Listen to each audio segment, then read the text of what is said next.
So the Invasion DLC has been out for a while now, and everyone has already given their opinion on the matter, but I kind of want to have my turn, so here's my take on Overwatch PvE. I can't even say that, because the game mode has kind of been rebranded as a story mode, and doesn't have any of those cool skill trees or replayability that Jeff Kaplan originally pitched. I'm starting to sound like a broken record here, but whatever. But to get straight to the point, I don't think the story mode will bring you back to Overwatch, because it's just a story mode that you can easily just search on YouTube. And honestly, if you've already deleted the game, it's not worth downloading and just experience this like hour and a half experience. The only reason why I see this being worthwhile is if you're already planning on buying the battle pass anyway, then it might be worth it. It's like $15, which is a decent price for it, because in the bundle, you know, you get 1,000 premium coins, which you could use to purchase the battle pass, which leaves the rest to go towards the story mode. So all in all, it's like $5 to experience this Invasion DLC if you look at it that way. I mean, in my opinion, that's not such a bad deal, but only if you still plan on putting money towards this game. In terms of gameplay, the enemies in this game didn't really impress me that much. I was playing on normal difficulty, but I find that even going up the higher difficulty isn't really rewarding me. All the different enemy types were not really memorable. The only memorable enemy that had an impact on me was the boss fight in Rio de Janeiro, where you had to fight that big ass robot. Then this giant ass robot in Ironclad was pretty cool. Let's talk about the boss in Rio first. So what's cool about it is it forces you to kind of adapt to the boss, since at some point the boss just becomes invulnerable, so you kind of have to make it ram the generator that powers its shield in order to take it down. This was cool at first, but then this was the only creative obstacle that the boss had to offer.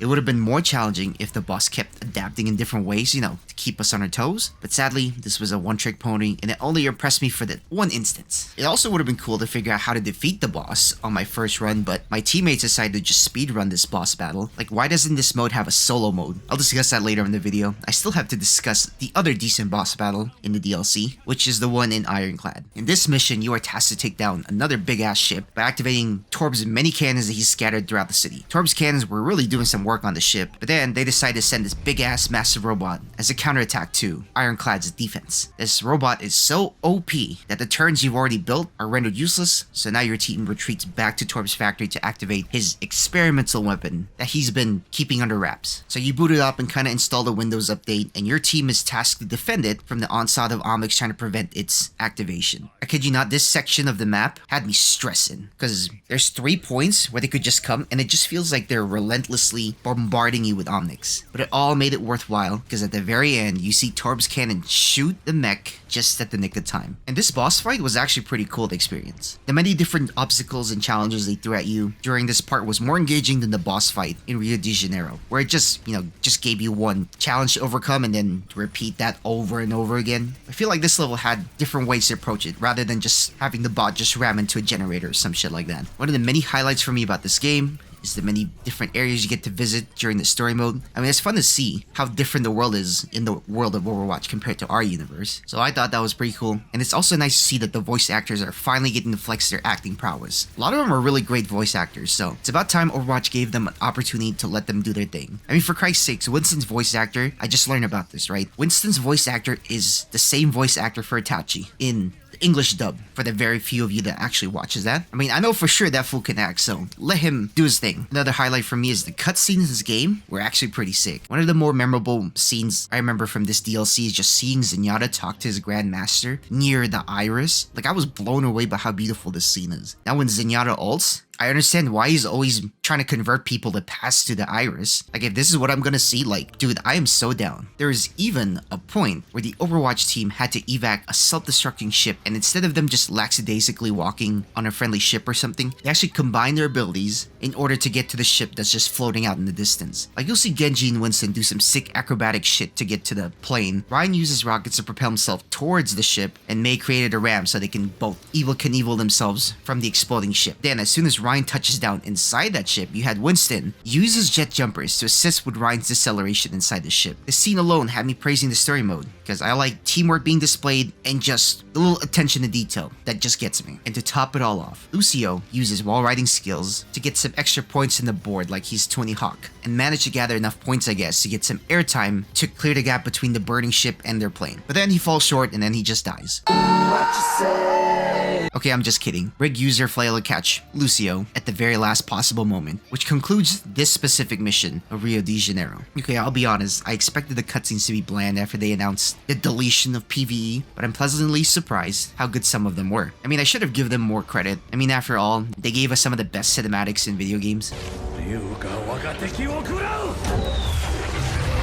So why wouldn't the cutscenes in this DLC be good either? I will say, for comparing the two, between the cinematics in Invasion versus the original ones back in 2016, these ones don't really hit as hard as the old ones that you get to see on YouTube. But I say they're close enough to be decent, but not good enough where you have to download the game just to experience it firsthand. You can honestly just watch it on YouTube. As cool as the cutscenes were, I wish they gave us more lore details about the stuff between Overwatch 1 and Overwatch 2. Like, I was watching this cutscene and I was like, how did Baptiste or Farah enter the picture? Like, all I know is their origin stories, but there's nothing tying them to joining Overwatch. Like, I'm not a fan of this non-linear storytelling that they're doing for Overwatch 2. Like, why can't they just tell the story from start to finish and just fill in the missing gaps? The other day, Overwatch just released this Genesis short, which takes place before the Omnic War. You guys should really watch it, it's kinda cool, but it puts into perspective how serious the Omnic threat really is, and how fucked we literally were. But after Overwatch released this little animated short, they released a DLC, which was Invasion. Plus, they also released Sojourn's animated short, which fits really well within the Invasion story. But other than that, there's no context for me between how Farah or Baptiste joined Overwatch. Kinda wish they explained more of the events that led them accepting Winston's recall message, because based on the cinematics, I guess we can infer that they miss being a part of Overwatch, or miss the glory days of Overwatch, or just want to do some general good in the world. But to me, I think they're just being lazy and not trying to put any extra effort into just tying the two games anymore. Like, I want to know how this all ties together, since this is Overwatch 2, a sequel after all. But to me, it feels like they're trying to erase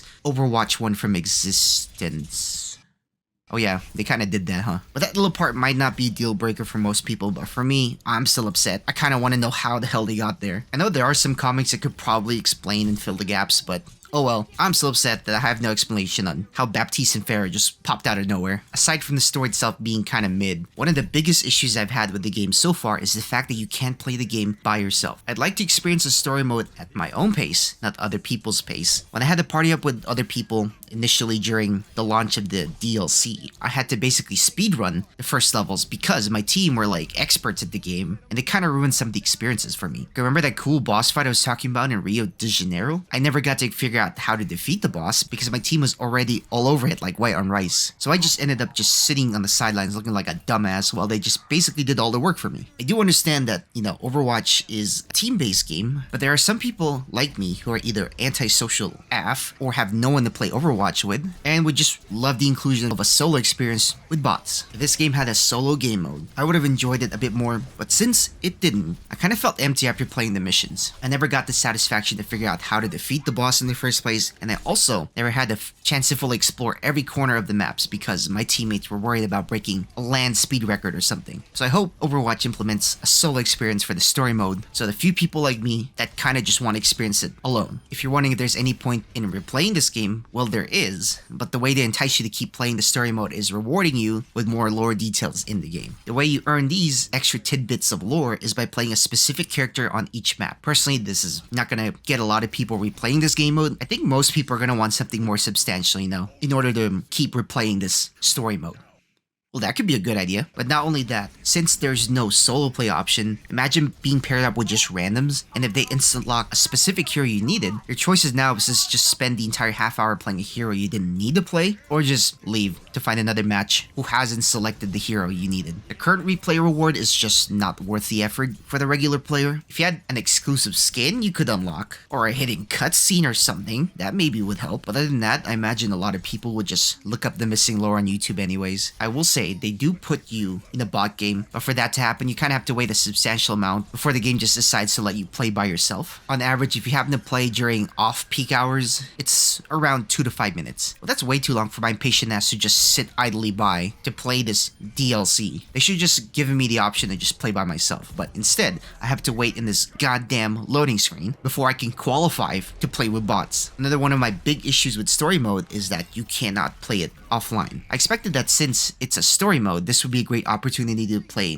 Overwatch while I'm traveling to places that don't have Wi-Fi. Probably thinking, hey, Bunko, it's like 2023. How do you not have Wi-Fi? How do you not have access to LTE or something? Because I'm all out of money! And also there's times where I'll be traveling and these places won't have Wi-Fi, so that means I can't play Overwatch in any shape or form. Multiplayer is obviously off the table, but story mode would have been a great excuse to keep playing Overwatch even without connection to the internet. What's very criminal about not being able to play it offline is that it runs really great on Steam Deck. Like, why didn't you guys just give us the option to play this offline if we wanted to? Even though the experience is less than 2 hours, I'm pretty sure it could keep me entertained for more than that, since there's a lot of lore in the database that I could just listen to on the go or just read up on. And I know Overwatch 2's file size is pretty minuscule and they probably don't want to add any more data on your hard drive, but come on, it's only 2 hours. It can't take up that much space. Yeah, Overwatch just missed an opportunity here for offline play and solo play, so I do hope that they patch this in later on an update or something, because it's a feature that could benefit many people. Also, another thing I want to mention, at the time of this recording, they don't have the option to pick any hero you want on each mission. So that means you can't play as Ramatra while the Omnics attack, because that will ruin immersion. But who cares, man? I want to play Doomfist in this DLC. Who knows, maybe they patch this in after I release this video, but at this point, if Overwatch won't give us skill trees, just let us play whatever hero we want during these missions. Maybe that could be the replayability to get us replaying the DLC, but it's a shame that we don't have it available on launch. Because I remember those archive missions from Overwatch 1, when you could play any hero you want, it was actually kind of fun to see what kind of comps you could come up with. But in this game, I don't know if they'll ever add it, but who knows? I'm pretty sure this is something they'll add, so we'll just have to wait and see. Overall, I do think you should experience the Invasion Pack if you still play Overwatch, especially if you're planning on buying the Battle Pass for Season 6. It's $15 to experience the DLC, which includes 1,000 coins you can spend on Overwatch, either on the Battle Pass or probably a skin if you want. So subtracting that from the total, it's really about $5 to experience this story mode that Blizzard hyped up. If you're gonna spend money on the game anyways, I mean, $5 extra to pick this up, I guess, isn't such a bad deal. But you know what's also cheaper? Just looking up on YouTube and not spending any money on this game too. You can also do that. I think that might be the better option. I know for sure if you're still upset at Overwatch, scrapping the ideas of the skill trees and any of the replayability, definitely don't pick this up. I already know some of you guys aren't gonna like this. Anyways guys, that's all I got for you today. I'll see you on the next one.